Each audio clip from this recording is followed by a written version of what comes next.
Hey friends, this is Brian Anderson. Welcome to my channel. This channel is devoted to Bible teaching and investigation of theology and doctrine. And I just want to welcome you today. If you have not done so before, please like and subscribe. And let's get into our video. We are working our way through the book of Romans. We find ourselves today in chapter 4, verses 13 to 15. This is what the text says.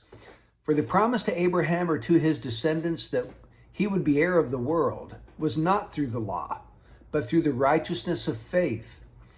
For if those who are of the law are heirs, faith is made void, and the promise is nullified. For the law brings about wrath. But where there is no law, there is also no violation. Now, here the Apostle Paul has already taught us in chapter 4 that we're not justified by works, verses 1 to 8. We're not justified by circumcision, verses 9 through 11. Now he's going on to show us that we don't receive God's promises through our obedience to the law, but rather through the righteousness of faith. God made a promise to Abraham that he would be heir of the world. Now, what did God mean by this? How would Abraham become heir of the world? Well, in Genesis 17, verses 4 to 6, God made a promise to Abraham that he would be the father of many nations. And I think in this respect, Abraham's going to be the heir of the world because his descendants are going to be, they're going to populate many nations of the world. So Abraham would inherit the world. Now, in order to obtain that promise, Abraham has to have faith because he's 100 years old by the time he finally has a son. And in Romans 4:19, it says, without becoming weak in faith, he contemplated his own body, now as good as dead, since he was about 100 years old and the deadness of Sarah's womb. So even in Romans chapter 4, we're told that this was an impossibility, physically speaking, because Abraham was too old.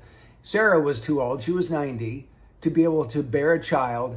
And so he needed to believe God's promise in order for this event to take place. So God didn't make this promise dependent on Abraham's obedience to the law. The truth is that Abraham didn't even have the law. God's not going to give the law until Moses, which is about 600 years later. So if God made the promise of inheriting the world to Abraham by his obedience to the law, Paul says the promise would have been nullified because no one, including Abraham, has ever perfectly kept the law. Abraham did not have the written law, but he had the law written on his heart, and Abraham couldn't even keep that law. Our response to God's law is not what receives God's promises. Our response to God's law brings about his wrath. That's what Romans 4 tells us. Because we've all broken the law, and transgressors of the law receive the wrath of God.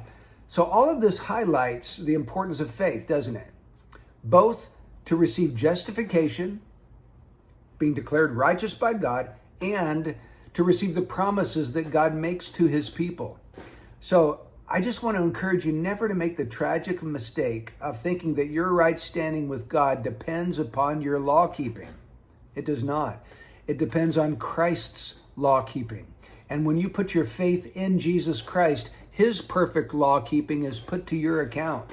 And don't ever make the mistake of thinking that your inheriting God's promises has to do with your keeping the law.